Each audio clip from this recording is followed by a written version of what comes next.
Hello everyone, welcome back to our channel. আশা করছি তোমরা সকলে ভালো আছো। আমিও ভীষণ ভালো আছি। তোমাদের সকলকে সাথে নিয়ে আজকে নতুন আরও একটি ব্লগ আমি স্টার্ট করে দিয়েছি। তো তোমরা দেখতেই পাচ্ছ বাইকে করে যাচ্ছি। আসলে যাচ্ছে হচ্ছে আমার স্বাদের শপিং করতে। তো স্বাদের কিছু কেনাকাটা করার আছে, তো সেগুলোই কিনতে যাচ্ছিলাম। আর বাড়ি থেকে ভিডিওটা স্টার্ট করার সময়ই পাইনি। তো এই যে দেখো, আমরা চলেও এসেছি বলতে বলতে একটা শাড়ির দোকানে। তো এখান থেকে অনেকগুলো সুতি শাড়ি দেখছিলাম। সত্যি বলতে গেলে যতগুলো সুতি শাড়ি নিচে ছিল সবগুলোই ওরা দেখিয়েছে, কিন্তু আমার পছন্দ হচ্ছিল না। আর আমার লাল হলুদের মধ্যেই নিতে হতো, আর লাল হলুদ ওরা দিতেই পারছিল না। তো একটা শাড়ি লাল হলুদ বের করেছে, আমার হাতে দেখতে পাচ্ছ। এই শাড়িটা আমার পছন্দ হয়েছিল, কিন্তু শাড়িটা এতটাই পাতলা যে আমি নিতে পারছিলাম না। কারণ আমাদের মধ্যে নিয়ম, সায়া ব্লাউজ পরা যায় না স্বাদে, এক কাপড়ে খেতে হয়। স্বাদের খাবারটা খেয়ে তারপর আমি সায়া ব্লাউজ পরতে পারবো, শুধু খাওয়ার সময়টুকু আমি পরতে পারবো না। তাই জন্য আর কি ভাবছিলাম যে ওই শাড়িটা নেবো কিনা। তারপর আমি আর নিইনি। তারপর আরও একটা অন্য দোকানে গিয়েও সেখান থেকে একটা ভালো দেখে সুতির শাড়ি নিয়েছি। আর এখান থেকে রেড কালার শাড়িটা নিয়েছি, যেটা আমার বাবার বাড়ির থেকে আমাকে দেবে। তারপর চলে এসেছিলাম আমরা শাখার দোকানে। আর এই যে ডিজাইনটা দেখতে পাচ্ছ আমার হাতে শাখার, তো এই শাখাটাই আমি নিয়েছিলাম। তারপর বাড়ি এসার কোনো রকম ভিডিও করতে পারিনি, কারণ বাড়ি আসতে আসতে অনেকটাই রাত হয়ে গেছিলো। তাই ভাবলাম যে থাক, সকালবেলা উঠে তোমাদের সঙ্গে আবার দেখা হবে। সকালবেলা উঠে যে শালিক পাখিকে দিলাম খেতে। তারপর দেখো আমার ঘরে কি অবস্থা, কারণ 3 দিন আগে বাড়িতে হয়ে গেছিলো ঝড়, একটা মিনি ব্লগে বলেছিলাম।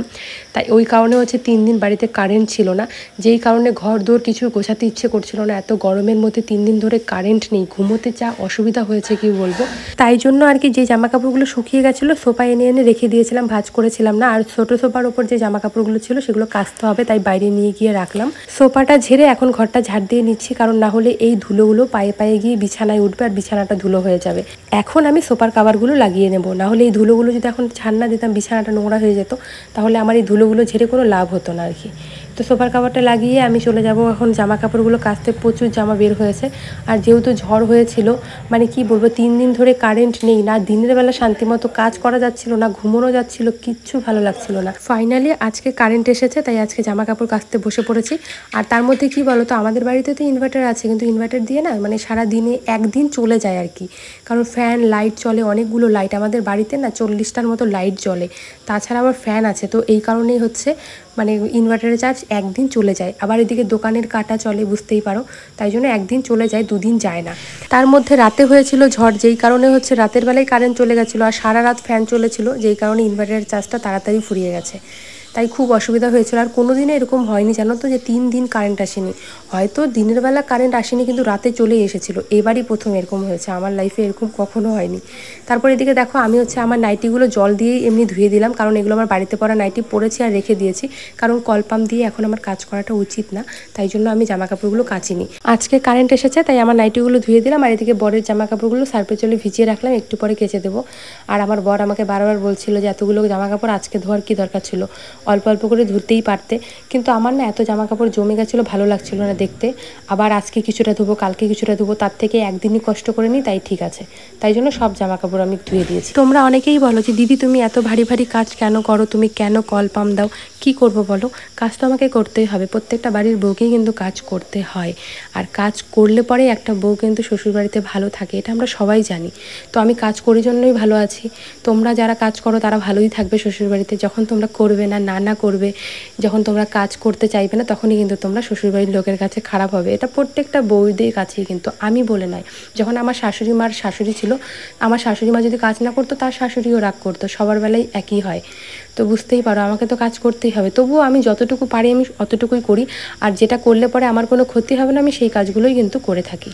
যেই কাজগুলো করি একটু ভয় ধরে যায়, একটু কষ্ট হয়ে যায়, তখন ভগবানকে ডাকি, কী করব বলি যে আমার হাজারো কষ্ট হোক, যে আমার কাছে আসে সে যেন সুস্থভাবে আমার কাছে আসে, বাস এটাই চাই। কাজ তো করতেই হয় বলো, আগেকার দিনে মানুষকে আরও কত কত কাজ করতে হতো। নিজের জামা কাপড় কাচা, নিজের রান্না বান্না, এগুলো তো নিজেকে করতেই হবে। তার সঙ্গে শাশুড়ি মা অনেক কাজই করে, এমন না যে করে না। তারপর তোমাদের সঙ্গে কিন্তু একদম বিকেলে দেখা হচ্ছে। স্নান করে রান্না করে খাওয়া দাওয়া করে একটু রেস্ট করেছিলাম। তারপর জামা কাপড়গুলো শুকিয়ে গেছে, এখন এগুলো তুলতে এসেছি। জামা কাপড় তুলে একটু ঘরটা ঝাড় দিয়ে নেব। হ্যালো বন্ধুরা, তো কালকে তো গেছিলাম বাজার করতে। তো বাজার থেকে কি কি কিনেছি চলো তোমাদেরকে দেখাই। তো তার আগে বলে দিই, কালকে হচ্ছে আমার ওই বাড়ির মা আর আমি দুজনে একসঙ্গে কেনাকাটা করতে গেছিলাম। এই বাড়ির থেকে যে শাড়িটা পরবো সেটাও কিনতে গেছিলাম, আর ওই বাড়ির থেকে যে শাড়িটা কিনবো সেটাও কিনতে গেছিলাম। মা বলছিল যে তোর পছন্দের তুই নে, তাই জন্য আমার ওই বাড়ির মা ওদিক দিয়ে এসেছিল আর আমি এদিক দিয়ে গেছিলাম, দুজনে একসঙ্গে মিলে কেনাকাটা করেছি।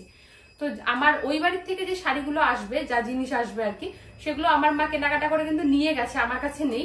তাই এই বাড়ির থেকে যেগুলো আছে সেগুলো তোমাদেরকে দেখাচ্ছি।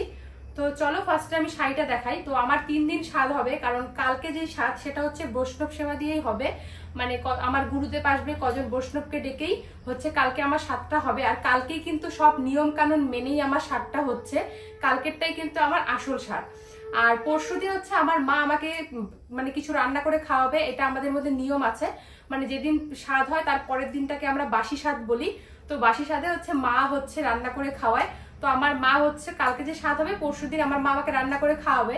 তো দুটা স্বাদ গেল আমার। আর আরেকটা স্বাদের হচ্ছে ডেট করা হয়েছে, যেটাতে হচ্ছে আমার গ্রামবাসী আত্মীয় স্বজন সবাইকে নেমন্তন্ন করে খাওয়ানো হবে। কারণ কালকে যে স্বাদটা হবে সেখানে শুধু কিছু বৈষ্ণবদেরকে নেমন্তন্ন করা হয়েছে, আর আমার স্বাদটা কিন্তু বৈষ্ণব সেবা দিয়েই দেওয়া হচ্ছে আর কি। তো মা বলে নাকি স্বাদ মানে 7 মাসের যে স্বাদটা সেটা নাকি মানে গোপালকে দিয়েই স্বাদটা নেওয়া ভালো।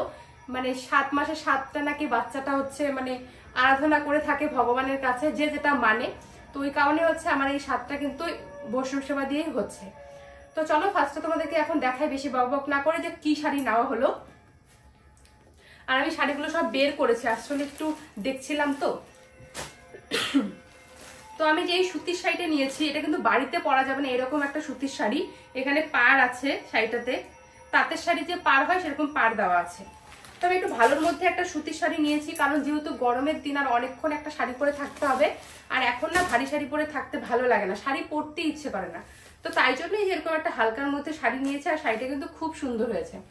আর লাল আর হলুদের মধ্যে নিয়েছি, কারণ মা আমাকে বলেছে লাল হলুদের মধ্যেই নিতে, মানে শাড়ির মধ্যে একটু কালো থাকা চলবে না। তো তাই জন্য এই শাড়িটা নিয়েছি, কালকে এটা পরবো। আর এই শাড়ির সঙ্গে পরার জন্য এই যে ব্লাউজটা নিয়েছি, এটা একটু আগে টেলারের কাছে গেছিলাম খাপাতে। আর আমাদের মধ্যে কিন্তু নিয়ম আছে এক কাপড়ে খেতে হয়, মানে সায়া ব্লাউজ পরা যায় না। যখন আর কি আমি মানে স্বাদের সময় যে খাবো ওইটুকু মুহূর্ত শুধু এক শাড়ি পরে আমাকে খেতে হবে। খাওয়া দাওয়া হয়ে গেলে পরে আমি শাড়ি সায়া এগুলো পরতে পারবো। তাই জন্য হচ্ছে নতুন একটা সায়া আর নতুন একটা ব্লাউজ কিনেছি। তো এই গেল আমার হচ্ছে কালকের স্বাদের শাড়ি। আর পরশুদিন যেটা পরবো সেটা আমার বাবার বাড়ি থেকেই আসবে। আর পরশুদিন পরবো বলতে পরশুদিন একটু শুধু একটা নতুন শাড়ি গায়ে নিয়েই খাবো আর কি। আর যেটা হচ্ছে আমার মানে যেটা আত্মীয় স্বজন গ্রামবাসী সবাইকে নেমন্তন্ন করে যে স্বাদটা হবে সেদিন একটু ভালোভাবে সেজে গুজে আর কি সেদিন স্বাদটা হবে। স্বাদটা আমার হবে সেদিন মাছ টাছ দিয়ে হবে। আর কালকে কিন্তু একদম নিরামিষ ভাবেই হবে, যেহেতু গোপালকে দেবে তাই। আর এখন তোমাদেরকে দেখাই আমার যে গুরুমা আছে। তো আমার গুরুমার জন্য একটা শাড়ি কেনা হয়েছে, আর আমার হচ্ছে শাশুড়ি মায়ের যে গুরুমা আছে তার জন্য একটা শাড়ি কেনা হয়েছে। কারণ আমার যে গুরুদেব আছে আমার গুরুদেবী কিন্তু আমাকে স্বাদ দেবে, আর আমার গুরুদেবী কিন্তু আমার মানে বিয়ের ব্রাহ্মণ মশাই। আর আবার ওই গুরুদেবের কাছেই আমি দীক্ষা নিয়েছি। তো চলো এখন দেখাই। এই এখানে দুটো দেখো সুতির শাড়ি নেওয়া হয়েছে। তো এর মধ্যে যার যেটা পছন্দ সেটা নেবে। আর এই দুটো শাড়ি কিন্তু খুবই সুন্দর, আর দুটো শাড়ি কিন্তু আমিই পছন্দ করেছি। চলো একটু তোমাদেরকে খুলে দেখাই।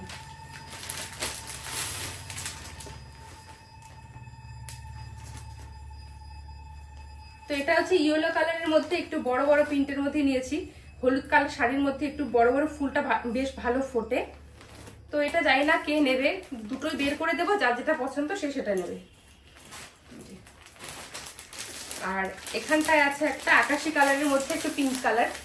এই শাড়িটাও খুব সুন্দর, আমার খুব ভালো লেগেছে, দুটোই ভালো লেগেছে আমার। তো এই যে এরকম সেরকম কোনো ডিজাইন নেই, শুধু এই যে পাড়ে এরকম ডিজাইন, এটাই চওড়া পাড়। এই হচ্ছে দুটো সুতির শাড়ি। তো দুজন গুরু মায়ের জন্য দুটো সুতির শাড়ি নেওয়া হয়েছে। আর গুরুদেব যে আসবে ওদের জন্য ধুতি, সেগুলো তো আমি আনিনি, এগুলো বাবা আনবে, কারণ ধুতির কাপড় ভালো আমি চিনি না। তো তাই জন্য মা বলেছে আমার শ্বশুর মশাই আনবে। তো এই হচ্ছে কেনাকাটা, আর সেরকম কিছু কিনিনি। আর আলতা সিঁদুর এগুলো কিনেছি।